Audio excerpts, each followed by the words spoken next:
Episode 90ရဲ့အစမှာတော့ကျင်းစာကောင်ကြီးဟာနာမိကိုမဲကူမီကာမွန်နဲ့တိုခဲတို့ပူပေါင်းတိုက်ခိုက်နေကြပါတယ်။နှုတ်ကျင်းစာအသုံးပြုသူတိုခဲဟာအစစ်မြစ်ကျင်းစာကြီးဟာနာမိကိုတားဖို့သူ့စွမ်းကိုအဆက်မပြတ်သုံးရပါတယ်။ Stop run away လို့အော်တဲ့ခါတိုင်းဟာနာမိကိုထိခိုက်စေပေမဲ့တိုခဲရဲ့လက်ချောင်းထဲကလည်းသွေးတွေထွက်လာပြီးအသုံးပြုသူကိုပါထိနာစေပါတယ်။ဒဏ်ရာရနေတဲ့တိုခဲဟာမဲကူမီတို့ကိုလည်းကာကွယ်ရမှာဖြစ်တာကြောင့်နောက်ဆုံးအကြိမ်ဖြစ်လွင့်ထွက်သွားစမ်းလို့အော်လိုက်ပါတယ်။တိုခဲရဲ့ကျင်းစာစကားအတိုင်းဟာနာမီလွင့်ထွက်သွားပေမဲ့ချက်ချင်းပြန်ထလာနိုင်ပါတယ်။ဟာနာမီပြန်ထလာချိန်တိုက်ပွဲတွေကိုမာကီဝင်လာပါတယ်။မာကီဟာအစွမ်းထက်ကျင်းစာလက်နက်တွေကိုအသုံးပြုသူဖြစ်ပြီးသူမရဲ့ရိုက်ချက်ကဟာနာမီကိုလွင့်ထွက်သွားစေပါတယ်။လွင့်ထွက်သွားတဲ့ဟာနာမီကိုချက်ချင်းပဲမဲကူမီကသူ့ရဲ့ရှီကီကာမီမြေခွေးကြီးနဲ့တိုက်ခိုက်ပါတယ်။မဲကူမီရဲ့ရှီကီကာမီတွေဟာရန်သူတွေကိုတိုက်ခိုက်ရင်သေဆုံးသွားကြပေမဲ့သူတို့ရဲ့အစွမ်းတွေကတော့မဲကူမီနောက်ထပ်ဖန်တီးမဲ့ရှီကီကာမီအသစ်တွေအပေါ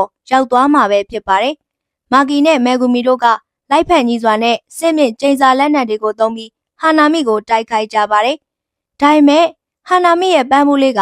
ကျင်းစာစွမ်းရင်ကိုစုပ်ယူပြီးခန္ဓာကိုယ်ထဲကိုထိုးဖောက်ဝင်ရောက်တာကြောင့်သူတို့နှစ်ယောက်လုံးပြင်းထန်ဒဏ်ရာရသွားပါတယ်။ထိုအချိန်မှာပဲတိုခဲနဲ့ယူဂျီတို့ကကွင်းထဲကိုကဲတင်ရှင်တွေအဖြစ်ရောက်လာပါတယ်။တိုကအခြားသူတွေကိုနားယူခိုင်းပြီးသူနဲ့ယူဂျီကပဲဟာနာမီကိုကင်တွယ်မယ်လို့ဆုံးဖြတ်လိုက်ပါတယ်။ဒါပေမဲ့တိုကယူဂျီဟာသူတင်ပေးထားတဲ့ Black Flash ကိုအောင်မြင်အောင်မလုပ်နိုင်မချင်းဝင်မကူပဲဘေးကနေရက်ကြည့်နေမှာပဲဖြစ်ပါတယ်။ Black Flash ဆိုတာရုပ်ပိုင်းဆိုင်ရာတိုက်ခိုက်မှုနဲ့ကျင်းစာစွမ်းရင်ထွက်ပေါ်လာမှုကြားကြာချိန်က 0.0001 စက္ကန့်အတွင်းဖြစ်ပေါ်ရတဲ့ဖြစ်စဉ်ပါ။ဒါကိုထုတ်သုံးနိုင်ရင်တိုက်ခိုက်မှုစွမ်းအားကပုံမှန်ထက် 2.5 ဆမြင့်တက်သွားမှာပဲဖြစ်ပါတယ်။ဟာနာမီနဲ့မာဟီတိုတို့ကိုတဖွဲ့တည်းမှန်းသိသွားတဲ့ယူဂျီဟာဒေါသတကြီးနဲ့တိုက်ခိုက်နေမိပါတယ်။ဒါကိုသိတဲ့တိုကယူဂျီကိုဒေါသကိုထိန်းချုပ်ဖို့နဲ့ကျင်းစာစွမ်းရင်ကိုခန္ဓာကိုယ်ရဲ့တစ်စိတ်တစ်ပိုင်းလိုသဘောထားဖို့ပါးရိုက်ပြီးသင်ပေးပါတယ်။ယူဂျီဟာအာယုံစူးစိုက်မှုအမြင့်ဆုံးကိုရောက်သွားပြီ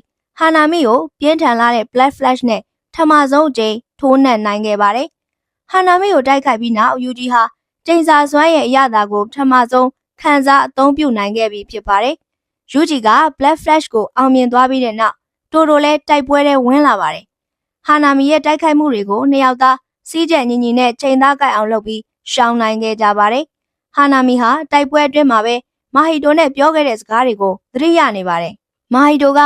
ဟာနာမီဟာကျင်းစာဝိညာဉ်တွေထဲမှာမှအယက်တမ်းမာသူဖြစ်ကြောင်းပြောပြနေခဲ့ပြီးလူသားတွေနဲ့တိုက်ခိုက်နေရင်ကပဲတိုက်ပွဲတွေကိုနှစ်သက်လာမှာဖြစ်ကြောင်းပြောပါတယ်။ချိန်ထဲမှာပဲတိုဟာဟာနာမီရဲ့အားနည်းချက်ကိုရှာဖွေရင်းတိုက်ခိုက်ပုံနည်းစနစ်ကိုလည်းစူးစမ်းနေပါတယ်။ထို့နောက်မှာတော့ confidence level so high စွာနဲ့ယူဂျီနဲ့အတူတိုက်ခိုက်ကြစဉ်မှာတော့ဟာနာမီရဲ့ရုတ်တရက်ဆန်တဲ့တိုက်ခိုက်မှုကိုခံလိုက်ရပါတယ်။တိုဟ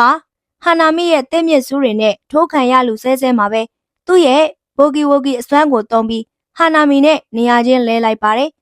တိုတရားသူ့ရဲ့ကျင်းစာနည်းစနစ်ကိုထမဆုံးအကြိမ်ထုတ်သုံးလိုက်ခြင်းပဲဖြစ်ပါတယ်။ဒီကျင်းစာနည်းစနစ်ရဲ့လိုဝက်ချက်ကတော့လက်ခုပ်တံပဲဖြစ်ပြီးတိုလက်ခုပ်တီးလိုက်တိုင်းကျင်းစာစွမ်းရည်ရှိတဲ့အရာနှစ်ခုဟာနေရာချင်းလဲသွားပါတယ်။ဒါဟာရိုးရှင်းပေမဲ့တိုက်ပွဲထဲမှာအင်မတန်အန္တရာယ်များပါတယ်။တိုနဲ့ယူဂျီတို့ဟာဒီစွမ်းအားကိုသုံးပြီးဟာနာမီကိုမျက်စိလဲအောင်လုပ်ခါပူပေါင်းတိုက်စစ်ဆင်နွှဲကြပါတယ်။ဟာနာမီကယူဂျီကိုရိုက်မယ်လုပ်ချိန်မှာတိုကလက်ခုပ်တီးပြီးဟာနာမီကိုယူဂျီနေရာပို့လိုက်တာကြောင့်ဟာနာမီကသူ့ကိုယ်သူပြန်ရိုက်မိသလိုဖြစ်သွားပါတယ်။ဂျူဂျူးစုကျင်းစာစရာတွေသမိုင်းမှာ Black Flash ကိုတစ်ခါတည်း2ကြိမ်တိတိသုံးနိုင်တာဟာရှားရှားပါးပါးဖြစ်စဉ်ဖြစ်ပြီးခုတိုက်ပွဲမှာတော့ယူဂျီဟာ Black Flash ကို3ကြိမ်တိတိတစ်ဆက်တည်းသုံးပြခဲ့တာကြောင့်တိုကဂုံယူမဆုံးဖြစ်နေပါတယ်။တိုရဲ့ကျင်းစာနည်းစနစ်ဟာလက်ခုပ်တီးပေမဲ့နေရာမလဲပဲလဲနေနိုင်ပါတယ်။ဒါကဟာနာမီကိုဘယ်အချိန်ဘယ်နေရာမှာဘာပေါ်လာမလဲဆိုတာအမြဲတမ်းစိုးရင်ထိတ်လန့်နေစေပြီးပိုပြီးလဲအထိနာစေပါတယ်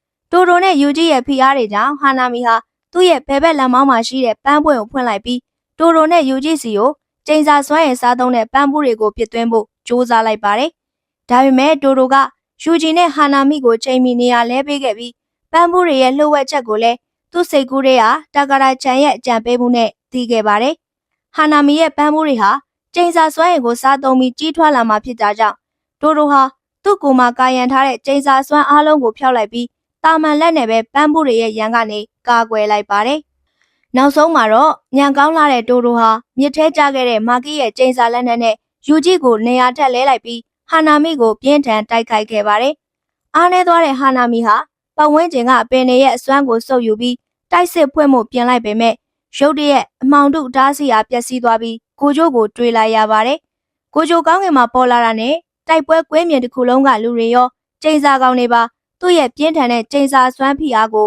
ခံစားလိုက်ရပါတယ်။ဒီအချိန်မှာပဲဖိုးကြီးကာကူကန်ကြီးကတော့သူ့ရဲ့ဂီတာကြီးကိုသုံးပြီးကရုံးကောင်နဲ့တိုက်ခိုက်နေပါတယ်။ကိုကျိုးဟာဖိုးကြီးကာကူကန်ကြီးစီအရင်သွားပြီးကရုံးကောင်ကိုမပြေးနိုင်အောင်ခြေလက်တွေကိုဖျက်ဆီးပစ်လိုက်ပါတယ်။ပြီးနောက်မှာတော့သူကဟာနာမီနဲ့နေရာကိုအတီးပြုတ်ပြီးအဝေးကနေတိုက်ခိုက်ဖို့ပြင်လိုက်ပါတယ်။ကိုကျိုးဟာသူ့ရဲ့ limitless technique အမြင့်ဆုံးပုံစံတစ်ခုကိုထုတ်ပြလိုက်ပါတယ်။ကျိန်စာတဲ့စွမ်းရဲ့ပြာရောင်နဲ့ကျိန်စာပြောင်းပြန်စွမ်းရဲ့နီရောင်တို့ပေါင်းပြီးဖြက်စီးအားဆိုတဲ့ hollow purple ဟာနာမီကိုပစ်လိုက်ပါတယ်။ဟာနာမီဟာကိုကျိုးရဲ့တိုက်ကွက်ကနေလွတ်အောင်ပြေးဖို့ကြိုးစားပေမဲ့ hollow purple ကတောအုပ်ကြီးတစ်ခုလုံးကိုမြေလံပစ်လိုက်တာကြောင့်ဟာနာမီရဲ့ခန္ဓာကိုယ်ထက်ဝက်ကျော်ပျက်စီးသွားပြီးမြေအောက်ကနေတဆင့်ကံကောင်းထောက်မှစွာထွက်ပြေးသွားနိုင်ခဲ့ပါတယ်